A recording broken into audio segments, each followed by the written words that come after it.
Je trouve que nous avons à peu près, bon, nous suivons la feuille de route, et on a évoqué déjà les derniers mots que M. Blanchard a prononcés au sujet de francophonie au pluriel, au singulier. Effectivement, nous nous sommes posé la question, et là, mais j'ouvre une parenthèse parce que je sais qu'il doit partir tout à l'heure, donc je tiens à remercier Frédéric Boutoul, qui est la personne qui a coordonné le réseau dans sa phase d'amorçage, dans la phase la plus difficile, sans doute.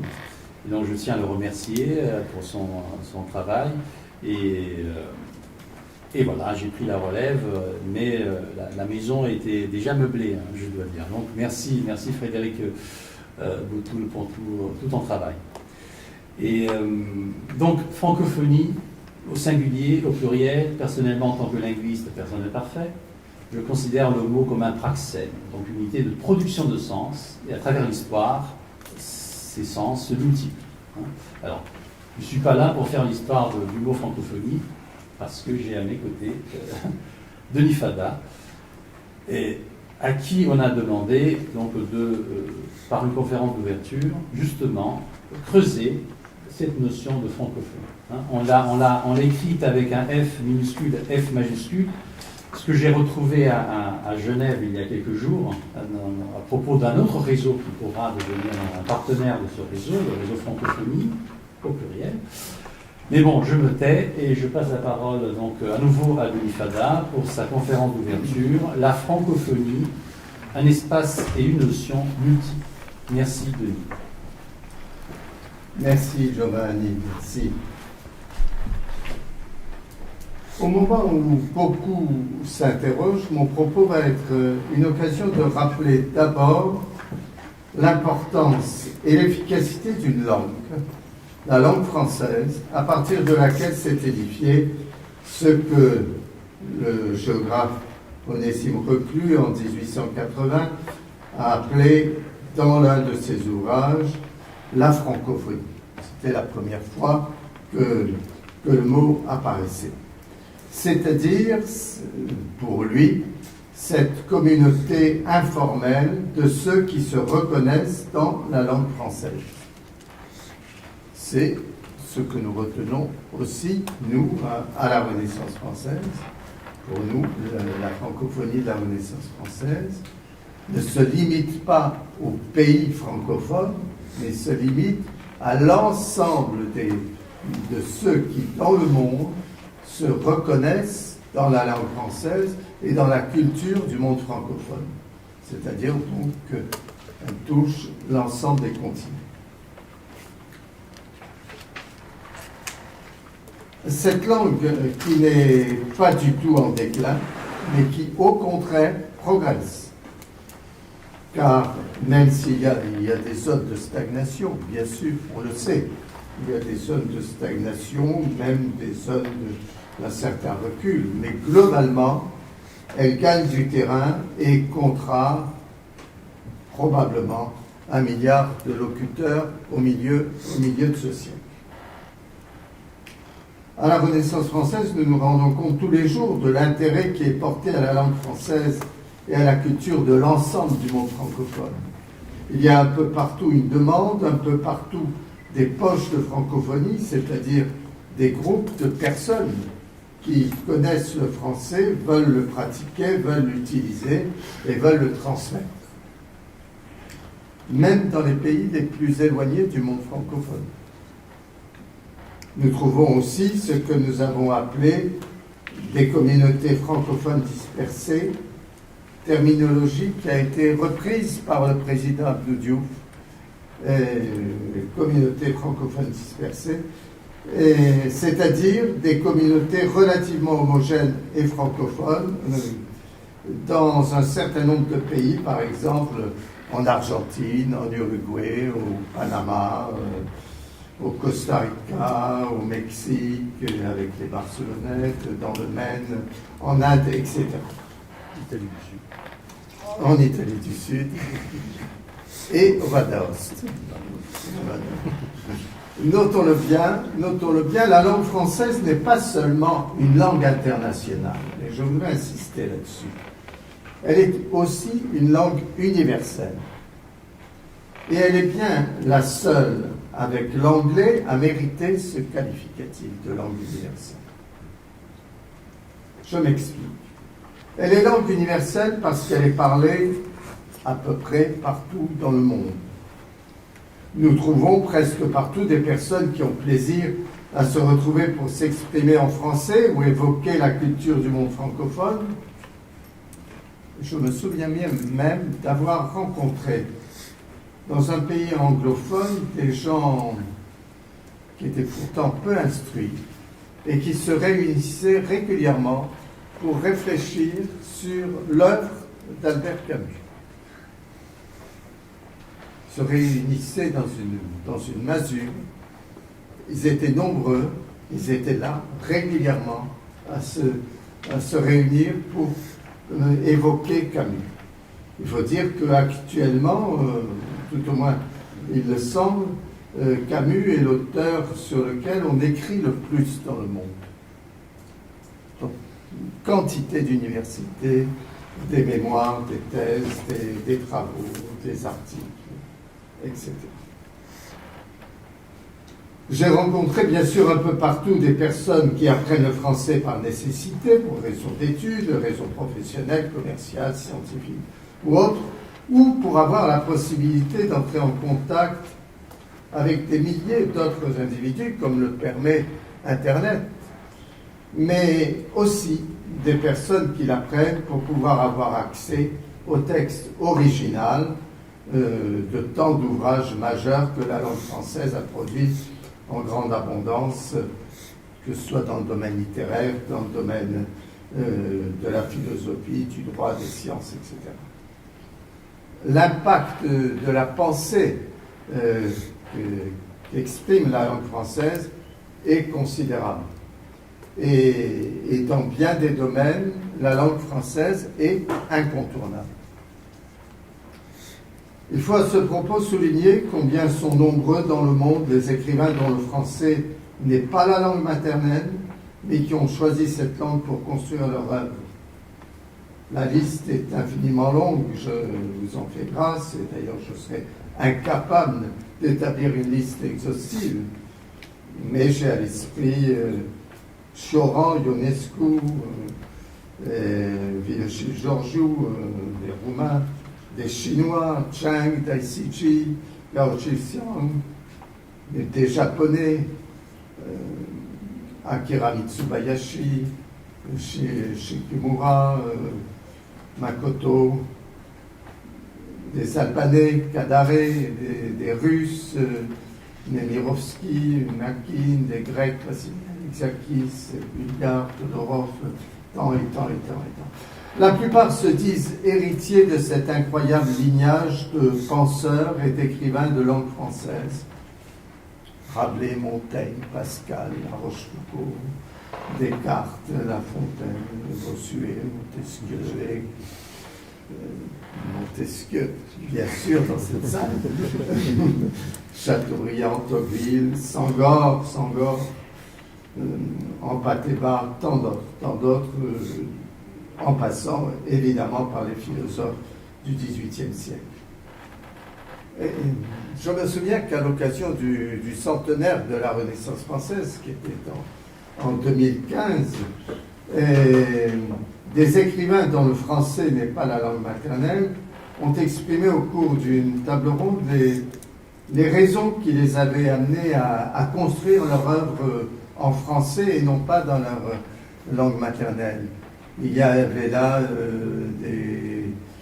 des Russes, Iraniens, Afghans, Turcs, Libanais, Algériens, Bulgares, etc. Et il était très intéressant de les entendre s'exprimer sur le sujet, c'est-à-dire dire ce qui les avait amenés à choisir la langue française pour construire leur œuvre. Et pour la plupart, ils disaient que la langue française leur permettait d'exprimer des idées qu'ils n'auraient pas pu exprimer dans leur langue maternelle. Et tous aussi disaient leur amour pour la langue française. C'est cet amour de la langue française, tant d'écrivains ou d'hommes engagés ayant de grandes responsabilités l'ont exprimé. Et je me souviens de ces mots de Boutros-Ghali qu'il avait prononcés devant moi au cours d'un déjeuner. Et il dit, qui était à peu près ceci: je me souviens combien, durant mon enfance, cette langue française que ma famille et mes amis parlaient couramment incarnait pour moi, en quelque sorte, la certitude diffuse que le monde était plus grand que je ne le savais. C'est l'écrivain turc Metin Arditi qui s'exprime un peu dans l'un de ses ouvrages de façon similaire. Je suis né dans un pays où la France n'a jamais été une puissance coloniale ou mandataire, et où pourtant sa présence était exceptionnelle.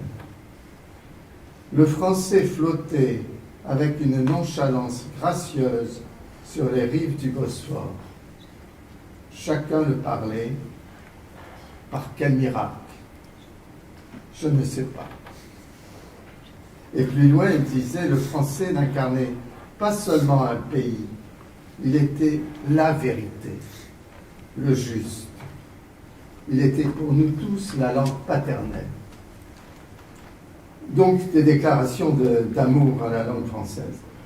La langue française, elle est aussi une langue universelle parce qu'elle est couramment utilisée pour leurs relations d'affaires ou autres, où on le constate, enfin, personnellement. J'ai eu tant et tant de fois l'occasion de le constater entre un Iranien et un Vietnamien, entre un Afghan et un Grec, entre un Angolais et un Bulgare, entre un Roumain et un Cambodgien, etc., etc. Et le chinois, le mandarin par exemple, est probablement la première langue au monde en nombre de locuteurs. Mais elle est bien rarement parlée entre deux personnes qui n'ont pas cette langue pour langue maternelle. On ne peut pas qualifier le chinois de langue universelle. La langue française est par ailleurs un ciment. Et ceci, il est possible de le vérifier dans les instances internationales et particulièrement dans le cadre des Nations Unies. Lorsque les États membres du groupe des pays francophones prennent ensemble une position sur un texte ou s'accordent sur le choix d'un candidat, ils sont à peu près certains d'avoir gain de cause, et ceci, je l'ai maintes fois vérifié. Maintes fois vérifié. Ajoutons qu'au sein du système des Nations Unies, parmi les 6 langues proposées, la langue française est la deuxième langue de communication choisie par les États membres. Elle est la langue officielle et la langue de travail dans toutes les organisations et les organes subsidiaires du système des Nations Unies. Qu'elle est, avec l'anglais, la seule langue des instances judiciaires et juridiques internationales. On pourrait citer la Cour internationale de justice, la Cour pénale internationale, la Cour permanente d'arbitrage, le tribunal administratif des Nations Unies, le tribunal administratif de l'OIT, le tribunal spécial pour le Rwanda, le tribunal spécial pour l'ex-Yougoslavie, ainsi de suite. Il n'y a pas une instance judiciaire ou juridique dans laquelle le français n'est pas, avec l'anglais, langue obligatoire. La langue française est par ailleurs, je dirais, porteuse d'un esprit, l'esprit cartésien, spéculatif, critique au sens noble du terme, qui a connu son acmé au XVIIIe siècle, avec les Lumières évidemment, porteuse aussi d'une culture.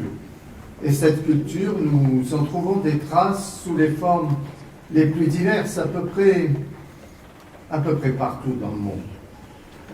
Ce sera dans le droit d'un pays. Le Code Napoléon a eu et a toujours une très grande influence. L'IDEF, par exemple, l'Institut international de droit d'expression et d'inspiration française, regroupe des juristes d'une cinquantaine de pays. L'Organisation pour l'harmonisation en Afrique du droit des affaires, l'OHADA, organisation francophone, regroupe des pays dont le français n'est pas la langue officielle. Nous pouvons aussi trouver des traces de culture francophone dans la constitution d'un pays, dans son organisation administrative, dans son organisation universitaire, dans son organisation judiciaire, son système éducatif et dans tant de domaines. Très franchement, je ne sais s'il existe beaucoup de pays, j'ai beaucoup voyagé, qui ne soient touchés d'une façon ou d'une autre par la culture ou la pensée du monde francophone. Il y a à peu près partout des éléments qui s'y réfèrent. Et la langue française a véhiculé quantité de concepts et inspiré un nombre considérable d'auteurs. C'est cette culture qui attire bien des étudiants dans le monde. Souvent, il faut le dire, ils font de gros sacrifices pour pouvoir bénéficier d'un enseignement universitaire dans un pays francophone.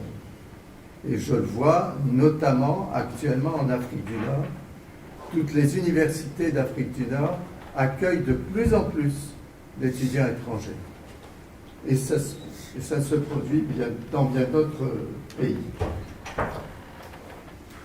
À côté de cette communauté francophone informelle qui s'appuie sur bien des associations et des institutions, telles que la Renaissance française dont nous avons parlé, s'est édifiée à partir de 1970, n'est-ce pas, monsieur le représentant de l'OIF, la francophonie institutionnelle, la francophonie avec un grand F, qui s'est dotée d'un instrument d'action puissant, l'Organisation internationale de la francophonie, l'OIF. Organisation qui a succédé à l'ACTP, l'Agence de coopération culturelle et technique. C'est la communauté organisée des pays qui ont le français en partage, selon la formule officielle. Elle constitue l'un des ensembles géopolitiques les plus importants de la planète. Très curieusement, ce n'est pas la France qui a été à l'origine de cette communauté. Vous ne me démentirez pas. Ce n'est pas la France qui a été le moteur, qui en a été le moteur. Bien au contraire, cette construction a été particulièrement lente à partir des années 1960, en raison de l'attitude de la France et en dépit des demandes pressantes de Léopold Sédar Senghor, président de la République du Sénégal, comme chacun sait, et écrivain remarquable, d'Habib Bourguiba, président de la République tunisienne, de Diori Amani, président de la République du Niger, et du prince Norodom Sihanouk, souverain du Cambodge. Son l'accélération de la formation de la francophonie avec un grand F, ne s'est produite que dans les 11 années qui ont séparé le premier sommet francophone tenu à Versailles en 1986 et le 7e sommet tenu à Hanoï en 1997. De 1960 à 1986, les chefs d'État des pays nouvellement indépendants ont plaidé seuls en faveur d'une communauté francophone institutionnalisée. Il faut mentionner particulièrement deux des grands Africains que j'ai précédemment cités, et d'abord et avant tout Senghor, qui, lui, a lancé le concept moderne de francophonie dès 1962 à Bangui, dans un discours qui est resté célèbre. Senghor avait une obsession, il voulait éviter la balkanisation de l'Afrique et l'éclatement de ce qui avait été l'AOF et l'AEF, par l'établissement de liens très étroits entre les nouveaux États entre eux et avec la France. Senghor rêvait d'un ensemble fondé sur la fraternité entre les peuples.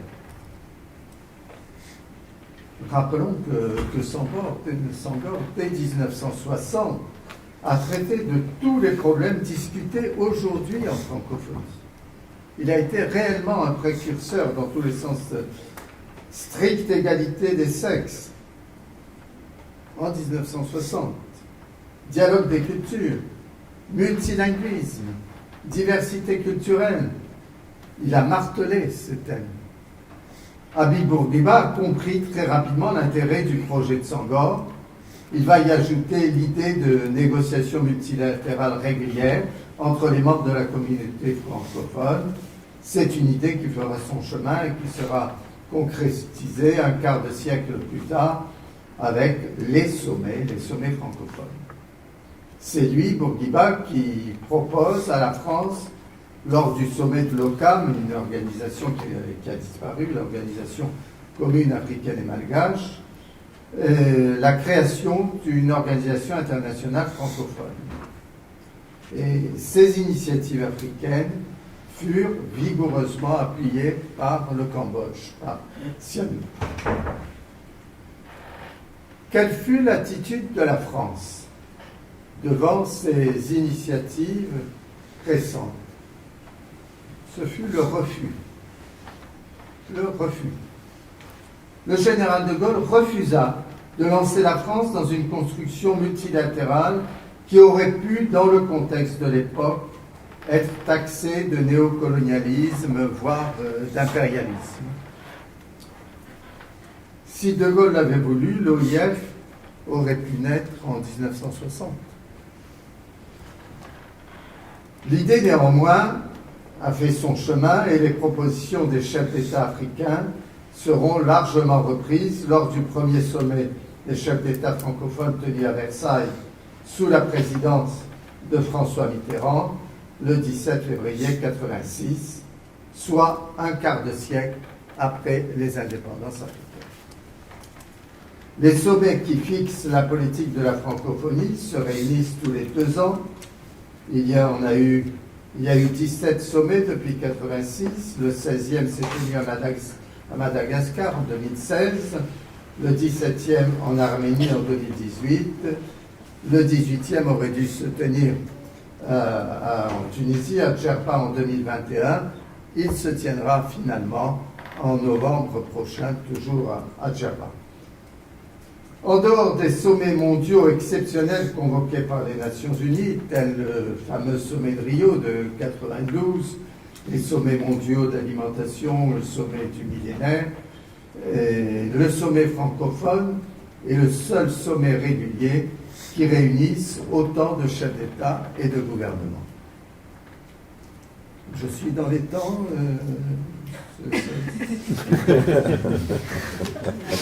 Je suis sur le point de déborder. Oui. Non, mais c'est pas faux, on avait accumulé un peu de retard, ce qui est normal. L'OIF regroupe 88 États et gouvernements, si l'on inclut les 54 États membres de plein droit, les 27 observateurs et les 7 associés, le tout représentant environ 900 millions d'hommes et de femmes dans le monde. Le nombre de ces membres ne cesse de croître. Après le Qatar, les Émirats arabes unis, l'Uruguay, le Costa Rica, ce sont l'Argentine et la Corée du Sud qui ont rejoint la francophonie lors du dernier sommet. Quelques 45% des 193 États membres des Nations Unies sont membres de la francophonie. C'est dire le poids de cette union géopolitique. Nous voyons donc que la francophonie constitue un ensemble considérable, une communauté politique originale, fondée sur l'égalité de membres qui ne sont menacés d'aucune hégémonie. Il faut bien le souligner. C'est une des raisons qui explique son succès. Les menaces de la mondialisation contraignent les États à se regrouper. Ils cherchent dès lors des groupements non hégémonique, la francophonie est précisément un ensemble où personne ne peut dominer personne. Personne, dès lors, ne songe à la quitter. Ça ne s'est jamais produit. Et nombreux sont les pays qui cherchent à la rejoindre lors de chaque sommet. La majorité de ses membres, donc, n'a jamais fait partie de l'empire colonial français. Avec une trentaine de membres chacun, les groupes des États européens et africains sont les plus nombreux au sein de l'OIF.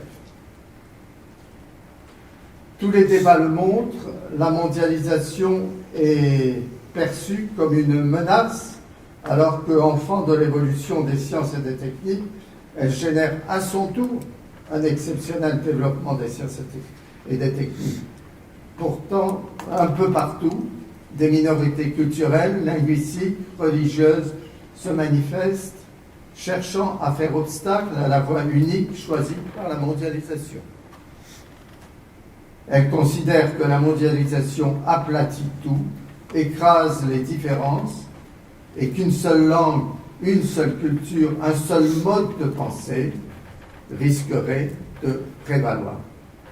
En fait, la question n'est pas d'être contre la mondialisation ou pour la mondialisation, mais de savoir si nous voulons laisser faire les choses, c'est-à-dire laisser se construire une mondialisation déséquilibrée, porteuse d'inégalités, porteuse d'uniformité et menaçant les cultures et les langues, les menaçant d'arrasement, voire de disparition, ou bien si, par une action volontaire, nous tentons de construire une mondialisation équilibrée. Alors, je pourrais me poser la question, quel rôle la francophonie peut-elle jouer dans ce combat? Quelle est son utilité géopolitique? Mais je ne sais pas si j'en ai le temps. Donc je vais m'arrêter là. Et vous laisser, je l'espère, sur votre faim. Et tout en ayant une pensée pour Senghor. Pour Senghor qui, avec tant de force, souhaitait que la francophonie constitue un espace idéal pour l'indispensable dialogue entre civilisation, langue, culture et religion. Et je pense que c'est réellement la vocation de la francophonie. Je vous remercie.